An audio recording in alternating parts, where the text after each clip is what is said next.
Hello प्यारे बच्चों, नमस्कार। मैं हूं अनंत गौड़ और जैसा कि आप देख पा रहे हैं, ये लेसन नंबर 4 है सिविक्स में 6th क्लास का, जिसका नाम है की elements of a democratic government. Democratic government के की एलिमेंट के बारे में हम इस लेसन में पढ़ेंगे। इसमें जब हम पढ़ते हैं तो यहाँ पर दे रखा है कि इस चैप्टर में हम उन की एलिमेंट्स को रीड करेंगे जो कि डेमोक्रेटिक गवर्नमेंट को प्रभावित करते हैं। और ये की एलिमेंट्स कौन से हैं, इसके अंदर हम इस लेसन के अंदर पढ़ेंगे कि पीपल किस तरह से पार्टिसिपेशन करते हैं। रीसोल्यूशन ऑफ द कन्फ्लिक्ट, कोई भी जो झगड़ा या वाद विवाद हो जाता है उसको कैसे समाधान करना चाहिए। और इक्वालिटी एंड जस्टिस, इनके अंदर इस लेसन के अंदर हम मुख्यतः इन सभी के बारे में पढ़ेंगे। तो चलिए, अब जब इसको हम यहाँ पर देखते हैं तो यहाँ पर हमारा इंडिया दिखा रखा है, भारत दिखा रखा है और यहाँ पर साउथ अफ्रीका दिखा रखा है। तो जब इसी से हमें अंदाज़ा लगा देना चाहिए कि इसमें साउथ अफ्रीका के बारे में स्टार्टिंग में दिया हुआ है। तो यहाँ पर एक कहानी दे रखी है प्यारे बच्चों। सबसे पहले ये बता रखा है कि जो साउथ अफ्रीका था, पहले यहाँ पर बहुत सर्वेल रेसिस के, यानी सर्वेल रेसिस माने तो बहुत प्रकार के लोग यहाँ पर रहते थे, जिसमें ब्लैक लोग भी थे। ब्लैक लोग वे होते थे जो कि अफ्रीका के मूल निवासी होते थे, यहीं के निवासी थे। वाइट पीपल वे होते थे जो कि बाहर से आकर यहाँ पर रह रहे थे। और इंडियन जो थे वो ट्रेडर और लेबर के रूप में जिनको यहाँ पर लाया गया था। अब इसके आगे क्या दिया हुआ है, यहाँ पर एक कहानी दी हुई है। ये किसकी कहानी है? माया की, माया नायडू। यहाँ पर जो कहानी दे रखी है ये माया नायडू की है, जो कि 11 इयर्स ओल्ड साउथ अफ्रीका में रहने वाली लड़की है, जो कि जोहान्सबर्ग में रहती है। और जब वह अपनी मदर के साथ में ओल्ड बॉक्स यानी कि पुराने बॉक्स की सफाई कर रही होती है, तभी उसको एक स्क्रैप बुक मिलती है। क्या मिलती है? Scrap book. और उसके अंदर काफ़ी पिक्चर्स और न्यूज़पेपर के आर्टिकल्स लगे हुए होते हैं, जिसमें से उसको एक यंग स्कूल बॉय की पिक्चर दिखाई देती है, जिसमें सबसे ज़्यादा पिक्चर इस बच्चे की दिखाई देती है, जिसकी आयु 15 साल, लगभग 15 साल के अराउंड है। तो इसमें आगे दे रखा है कि जब वह अपनी मदर से पूछती है कि ये कौन है, तो उसकी मदर कहती है ये हेक्टर पीटरसन है। ये जो पिक्चर में दिखा रखा था, ये जो स्क्रैप बुक इसको मिली थी माया को, इसमें जो पिक्चर थी वो किसकी थी? Hector Pieterson. जो लड़का था उसकी मदर ने बताया कि ये हेक्टर पीटरसन है, और जिसको पुलिस की गोलियों के द्वारा मार दिया गया था, या पुलिस ने गोली मार दी थी। माया इस बात पर उसको शौक होता है कि ऐसा क्यों हुआ। तो उसकी मदर बताती है कि यहाँ पर काफ़ी समय पहले यहाँ पर अपेर्थेड माने क्या होता है? ठीक है, अपेर्थेड लो की सरकार थी यहाँ पर, जो अपेर्थेड गवर्न था। अपेर्थेड का मतलब क्या होता है? Means the separation on the base of a race. ठीक है, जिसके अंदर रेस के आधार पर या रंग के आधार पर या पर जाति के आधार पर भेदभाव किया जाता है या अलग किया जाता है, उसको अपेर्थेड कहा जाता है। प्यारे बच्चों, ये इंपॉर्टेंट क्वेश्चन भी बनता है कि अपेर्थेड किसको कहा जाता है। आगे देखो, साउथ अफ्रीका में यहाँ पर South African peoples were divided into white, black, Indian and coloured race. यहाँ पर जो है रंग के आधार पर भेदभाव किया जाता था या लोगों को बांटा गया था। अकॉर्डिंग टू द लॉ, इस कानून के अनुसार, this race were not allowed to mingle माने होता है मिलना, एक दूसरे से मिलने का अधिकार नहीं दिया गया था। और जो कॉमन फैसिलिटी थी वो भी सब अनइक्वल थी, सभी को बराबर फैसिलिटी नहीं दी गई थी, कॉमन फैसिलिटी में भी अंतर था। माया नायडू इस पर उसको विश्वास नहीं होता कि ऐसा भी कभी यहाँ पर होता था। उसको अपने कानों पर विश्वास नहीं करता, और मदर जब ये बात बता रही होती है तो उसकी साउंड में गुस्सा होता है कि, और ये कहती है कि she spoke about life under the apartheid. Apartheid के अंदर लाइफ के बारे में बताती है। अपेर्थेड को हिंदी में कहा जाता है रंग भेद, ठीक है। तो रंग भेद के आधार पर कैसी लाइफ थी उसके बारे में बताती है। She told Maya that in those days, उन दिनों माया, उसकी मदर कहती है माया से कि उन दिनों हॉस्पिटल वर सेपरेट, जो हॉस्पिटल थे वो भी अलग थे, एम्बुलेंस भी अलग थी। अलग अलग जो लोगों के लिए अलग अलग एम्बुलेंस होती थी, जैसे कि रंग भेद के आधार पर वाइट्स पीपल के लिए अलग एम्बुलेंस होती थी या हॉस्पिटल होते थे, और उनके जो ब्लैक पीपल होते थे उनके लिए अलग से होती थी। अब ये यहाँ पर दे रखा है कि जो एम्बुलेंस होती थी वो वेल एक्यूपाइड, वहाँ पर वो जो पूरी सुविधा के साथ वाइट पीपल को जो एम्बुलेंस मिली थी वो बिल्कुल ऑक्यूपाइड थी। वो सब बिल्कुल उसके अंदर सारे के सारे जो है अच्छी सुविधाएं दी गई थी, मगर जो ब्लैक पीपल होते थे उनको इस तरह की सुविधा नहीं दी गई थी।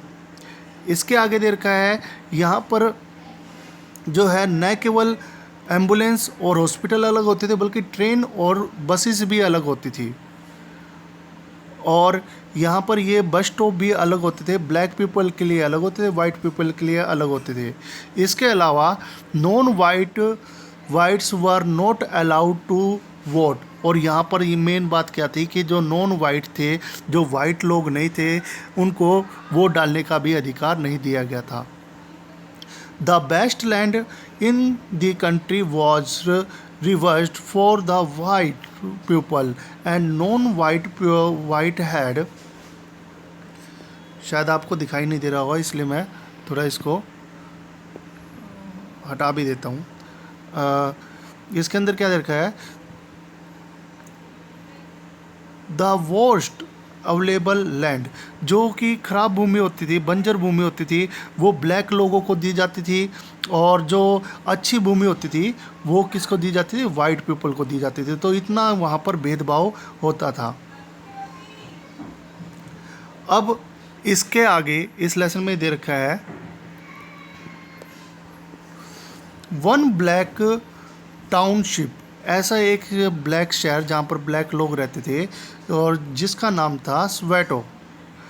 वहाँ पर और स्वेटो में ही हेक्टर पीटरसन रहता था, जो, और वहाँ पर ये बता रखा है कि वह और उसके क्लासमेट वहाँ पर प्रोटेस्ट कर रहे थे। प्रोटेस्ट माने विरोध कर रहे थे अफ्रीकन लैंग्वेज का, जो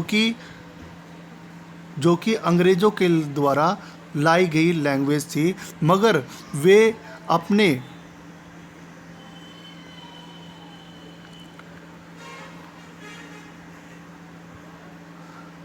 मगर जो वाइट पीपल जो स्पोक करते थे, जो अंग्रेज़ लोग बोलते थे, वो अफ्रीकन लैंग्वेज को यहाँ पर सिखाना चाह रहे थे। मगर जो हेक्टर और उसके जो साथी थे स्कूल में स्टूडेंट्स थे, वो अपनी मदर लैंग्वेज, वहाँ की जो खुद की लैंग्वेज थी जुलू लैंग्वेज को सीखना चाहते थे।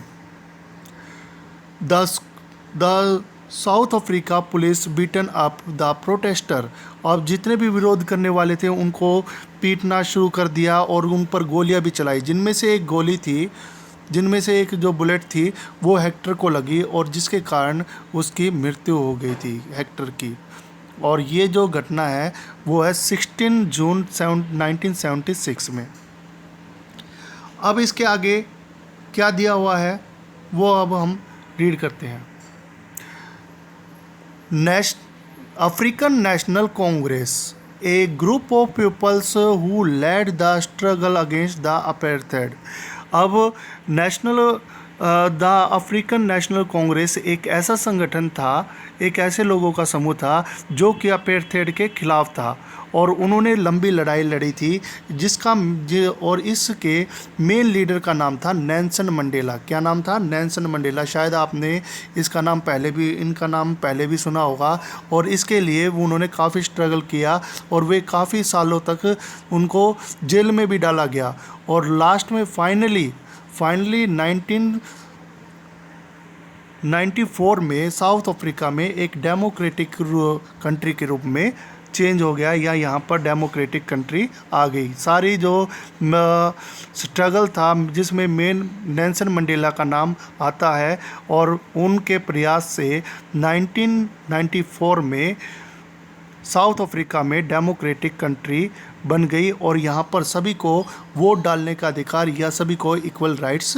मिल गए। अब हम आगे देखते हैं क्या दे रखा है, ये थोड़ा सा पढ़ लेते हैं इसको भी। What were the Hector and his classmate protest about. जो उसके क्लासमेट थे, हेक्टर और उसके क्लासमेट किस बात का विरोध कर रहे थे। तो और यहाँ पर ये दिया गया है लिस्ट 5 वेज। इसमें आपको ये बताना है कि यहाँ पर ऐसे 5 चीज़ें बतानी है जिसके आधार पर भेदभाव किया जा रहा था। किन के साथ भेदभाव किया जा रहा था, या डिस्क्रिमिनेट माने होता है भेदभाव करना। भेदभाव किया जा रहा था नॉन वाइट्स पीपल के लिए, जो कि गोरे लोग नहीं थे, उनके साथ कैसा भेदभाव किया जा रहा था। 5 यहाँ पर रीजन देने हैं। जब आप इसको दोबारा से अच्छी तरह से पढ़ोगे तब आप इसका भी आंसर दे पाओगे। अब है पार्टिसिपेशन। पार्टिसिपेशन क्या है, इस बात को भी ध्यान से सुनेंगे। Why do we have regular election. हमारे यहाँ पर रेगुलर इलेक्शन क्यों होते हैं।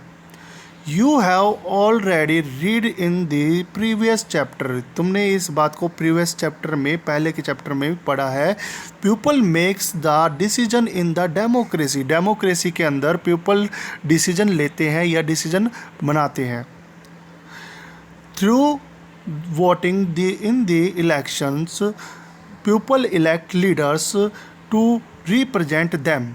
अब क्या दिया हुआ है कि इलेक्शन के द्वारा लोग अपने रिप्रेजेंट माने क्या होता है, जो लीडर्स होते हैं उसको चुनते हैं। और यही जो लीडर्स होते हैं, यही रिप्रेजेंटेटिव जो लीडर्स है, यहाँ पर रिप्रेजेंटेटिव कहा गया है क्योंकि वो हमारी बातों को रिप्रेजेंट करते हैं। आगे चलकर लोगों की बातों को रिप्रेजेंट करते हैं यानी प्रस्तुत करते हैं। This representative takes decision on the behalf of people, यानी कि लोगों के बिहाफ पर, लोगों की तरफ से वे बोलते हैं। In doing so it is assume that they will keep in mind the voice and interest of the people. और ये माना जाता है जितने भी रिप्रेजेंटेटिव होते हैं वे जो भी डिसीजन लेते हैं, वो जो भी कुछ बोलते हैं, उनकी जो आवाज़ होती है और उसके पीछे लोगों का रुझान होता है या लोगों की रुचि होती है या लोगों के हित होते हैं। हित का मतलब होता है उनकी लोगों की जो इच्छाएं होती हैं वो इनके पीछे छिपी होती है। किनके पीछे? रिप्रेजेंटेटिव। जो प्यारे बच्चों, क्या होता है कि जब इलेक्शन होता है तो हम अपने यहाँ पर नेताओं को, लीडर्स को चुनते हैं और वे आगे चलकर हमारी बातों को आगे रखते हैं। और अगर कोई गवर्नमेंट अगर ऐसा नहीं करती है तो क्या होगा? क्या हम उसको नेक्स्ट टाइम उस गवर्नमेंट को बना पाएंगे? तो ऐसा नहीं होगा। आगे देखते हैं। Discuss, look at the newspaper and discuss some elections that you may have read about. Why do you think elections are required after a fixed period? तो ये क्यों होता है कि एक इलेक्शन जो है फिक्स पीरियड के बाद क्यों किए जाते हैं? तो क्या कारण होगा क्यों फिक्स पीरियड के बाद किए जाते हैं? अगर मान लो, चलो एक बार पढ़ लेते हैं। All governments are elected for fix period. ठीक है, जितनी भी जो गवर्नमेंट बनाई जाती है वो फिक्स पीरियड के लिए, एक निश्चित समय के लिए बनाई जाती है। In India this period is 5 year. और भारत में इनका जो टाइम है वो कितने साल का है? 5 साल का, हर प्रत्येक 5 साल के बाद में यहाँ पर इलेक्शन होते हैं। Once elected government can stay in power only for that period. और एक बार जो सरकार चुन ली जाती है, इन 5 सालों के अंदर 5 साल के बाद इलेक्शन होते हैं, और एक बार जो सरकार चुन ली जाती है या जिनको वोट डालकर जीत मिल जाती है, वो यहाँ पर गवर्न करते हैं या यहाँ पर शासन करते हैं। If they want to continue to be in power, अगर वे लगातार अपनी पावर में बने रहना चाहते हैं, then they have to be re elected by the people. उनको अगर दोबारा से सरकार बनानी है तो उनको दोबारा से वोट में शामिल होना पड़ेगा। ये नहीं है कि एक बार सरकार बन गई तो ख़त्म हो गया काम, नहीं, इसके बाद 5 साल के बाद फिर से री इलेक्शन होंगे, और अगर उस सरकार ने अच्छा काम किया होगा जिसको हमने चुना है तो वो दोबारा से सरकार बना लेगी, जैसे कि हमारे देश में भी होता है। This is a moment when people can sense their power in a democracy. और ये ऐसा वक्त होता है, ये ऐसा समय होता है जिसके अंदर मनुष्य, जो प्रत्येक पीपल है, वो ये महसूस करता है कि उसके हाथ में पावर है, लोकतंत्र में के लोगों में पावर है। In this way the power of government gets limited by regular election. और ये जो पावर है गवर्नमेंट को जो दी जाती है वो भी लिमिटेड होती है, और रेगुलर बने रहने के लिए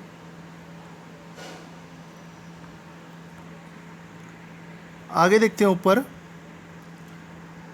अदर वे। अब ये यहाँ पर हमने एक तरीका पढ़ा है जिससे कि लोग पार्टिसिपेट करते हैं वोट के द्वारा और अपने किसको चुनते हैं, नेता को चुनते हैं। अब और भी तरीके हैं जिसके द्वारा लोग पार्टिसिपेट करते हैं। तो पार्टिसिपेट माने होता है भागीदार होना। The election are usually held once 5 year.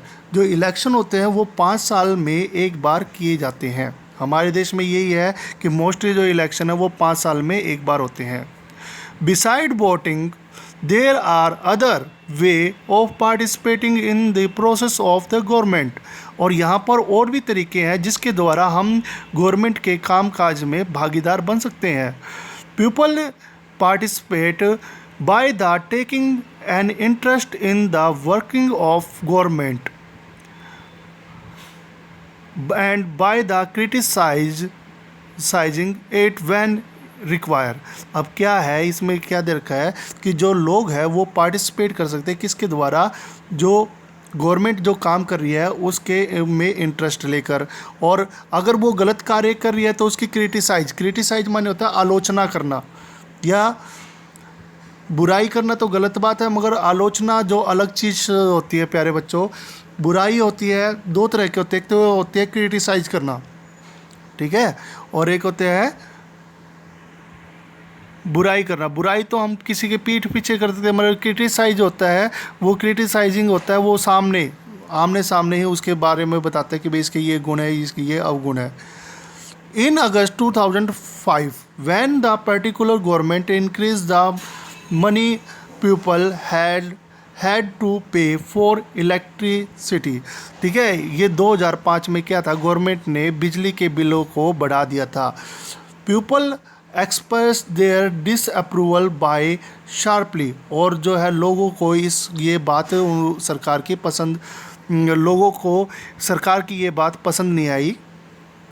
They took out rally, उन्होंने रैलीज निकाली, और आल्सो सिग्नेचर कैंपेन, और उन्होंने जो है सिग्नेचर कैंपेन जिसमें साइन किए जाते हैं ऐसे कैंपेन भी उन्होंने किए। The government tried to explain and defend its decision but finally listened to the people opinion and withdraw the increase।